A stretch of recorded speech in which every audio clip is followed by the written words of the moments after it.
Eh bien, salut tout le monde, c'est Rius et on se retrouve pour une nouvelle vidéo. Cette fois-ci, ce n'est pas sur Star Wars, c'est sur Kingdom Hearts Chain of Memories. Pour explorer la fameuse ville de Traverse. Donc souvenez-vous, on venait de passer l'introduction et on a appris à combattre. Maintenant, on va exercer ça en vrai. Je me souviens plus. Voilà. Vous voyez le petit point XP en plus faut courir après.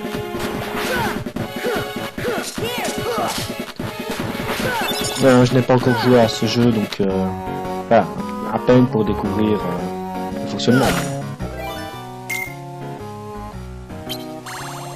Donc en fonction des cartes qu'on utilise, on change la salle.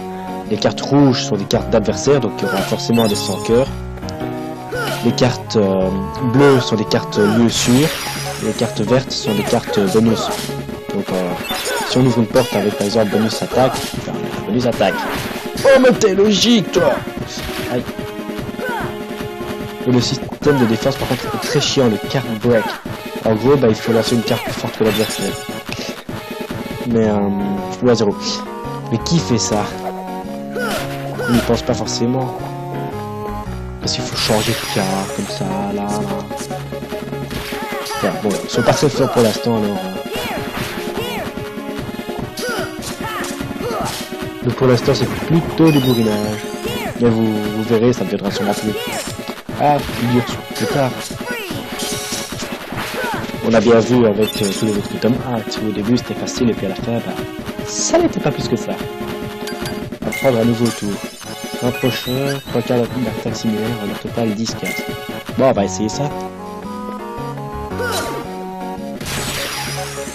Donc il faut faire 4, 7,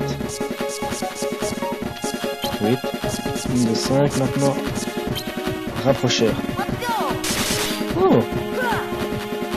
C'est ça, sauf que les techniques spéciales, on perd la première carte pendant tout le combat. Donc c'est un petit peu gênant, mais pas plus que ça. Après tout, on la récupère après. Non, ouais. Donc vous voyez, je ramasse des cartes comme ça, random, au pif. Et on peut les mettre dans notre jeu. Ajouter des cartes. Niveau 6, et puis ensuite, on range.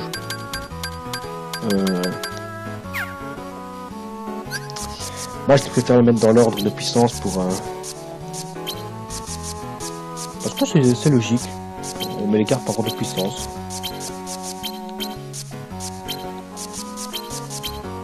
Voilà. Ouais, ça c'est la phase un petit peu chiant. Détail, ça je sais plus. 4. Et voilà. 6, ça. Ok. PC est suffisant pour utiliser ce jeu. Ah oui, merde. Bon.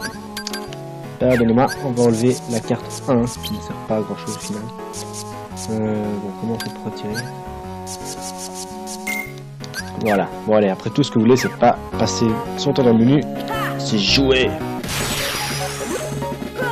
De l'action, du combat, du sang.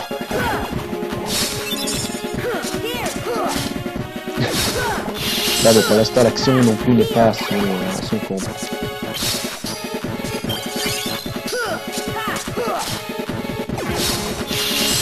Dago! Ah d'accord, je m'entends mieux.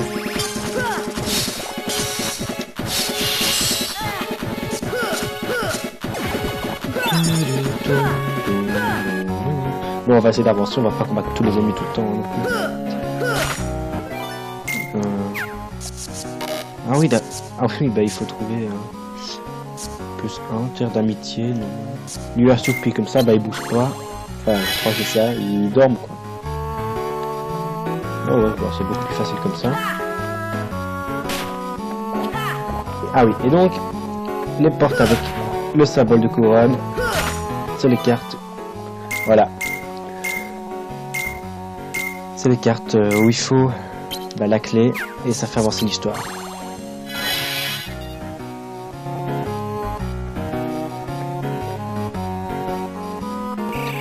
Oh, combattre seul n'est pas aussi simple que je le pensais. Yu-Gi-Oh! J'invoque Daigo et Donald de niveau 4. Ah, ne vous matérialisez pas comme ça sans crier gare. Ce n'est pas notre faute. Nous non plus, on ne sait pas ce qui se passe. Je ne ferai pas de doublage de Donald, je suis pas très fort là-dedans. Ouais, tu avais l'air un peu rouillé. Tu veux vraiment pas content? Ça va, je vous dis. Continue comme ça, tu finiras en chair à 100 cœurs.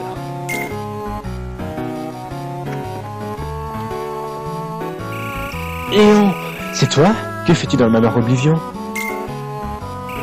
Le manoir Oblivion? De quoi parles-tu? On est dans la ville de Traverse. Et comment connais-tu mon nom, toi? C'est la première fois de ma vie que je vous vois. Arrête de plaisanter, Léon. On a combattu les 100 cœurs ensemble. Tu le sais. Je ne vois pas de quoi tu veux parler. Je ne sais même pas comment vous vous appelez. Ah bon? Désolé. C'est insensé. Comment as-tu pu nous oublier? Hey, je regrette, mais tu te trompes de personne. Ça arrive souvent. Ne le prends pas mal, Sora. Sora?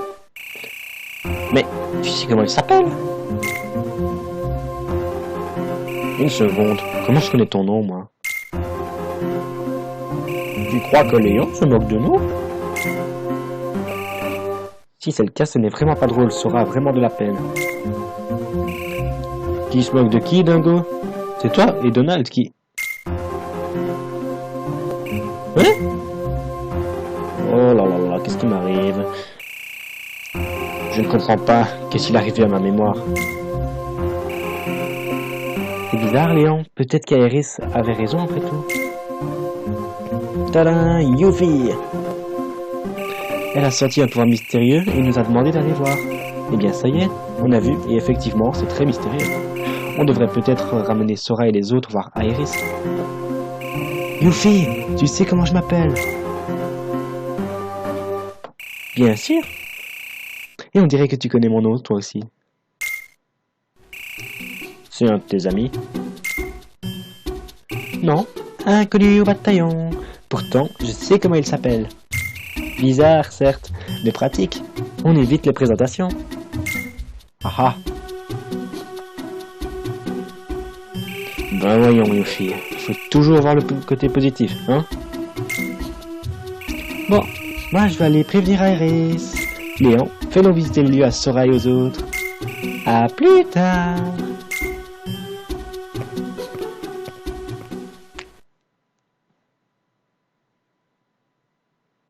Bon, allez, on y va, suivez-moi. Mais faites bien attention, il reste beaucoup de 100 cœurs en ville. Je ferai bien de vous apprendre à vous défendre. Un boss? Cool! Ah non. Tu vois, les chiffres sur tes cartes, il va de 0 à 9.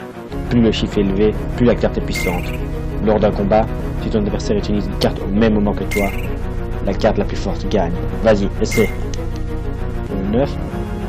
Ah! Non, mais je peux même pas changer de... Voilà. Bon bah je dois utiliser tout mon jeu, je suppose. Tu as compris? La carte la plus élevée brise l'autre. C'est ce qu'on appelle un card break. L'adversaire repousse ton attaque si ta carte est plus faible que la sienne. Celui qui perd le card break temporairement sort des fonds. Fais attention. Les cartes 0 sont spéciales. Elles brisent celles de l'adversaire, quelle que soit leur valeur. Mais pour cela, tu dois attendre que l'ennemi ait joué sa carte. Si tu joues trop vite ta carte 0, ton opposant la brisera avec n'importe quelle autre carte. Autrement dit, la carte 0 est la plus puissante seulement si elle est jouée en dernier. À toi de la placer au bon moment. La valeur des cartes est aussi importante lorsque tu crées un jeu. Je vais t'apprendre à stocker les cartes. Dans ce combat, tu peux associer 3 cartes pour que ton coup soit plus puissant. C'est ce qu'on appelle stocker les cartes. Captain Obvious! Cela sert à renforcer une action. Vas-y, essaie. N'oublie pas, il faut stocker 3 cartes, sinon ça ne fonctionne pas. Voilà. Le total des cartes stockées correspond à la valeur du coup. Cette valeur est souvent élevée et difficile à briser. La combinaison des cartes permet aussi des combos de puissantes attaques. Vas-y, montre-moi ce que tu peux faire.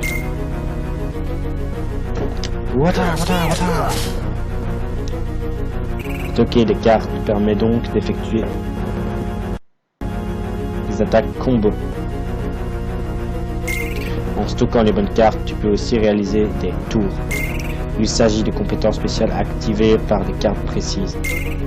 Lorsque tu auras cette carte, tu pourras utiliser ces tours. Mais attention, à chaque tour effectué, tu perds la première des 3 cartes sélectionnées pour réaliser ce tour. Impossible à recharger.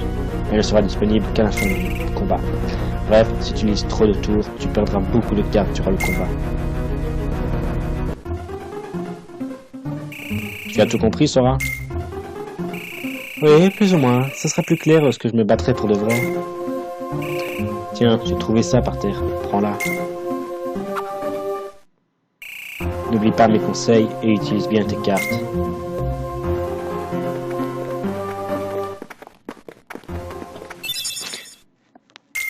Voilà. Donc c'était notre première cinématique. Allez, les amis. Je vais vous laisser ici, hein. On se retrouvera bientôt pour la suite du let's play. Bye bye.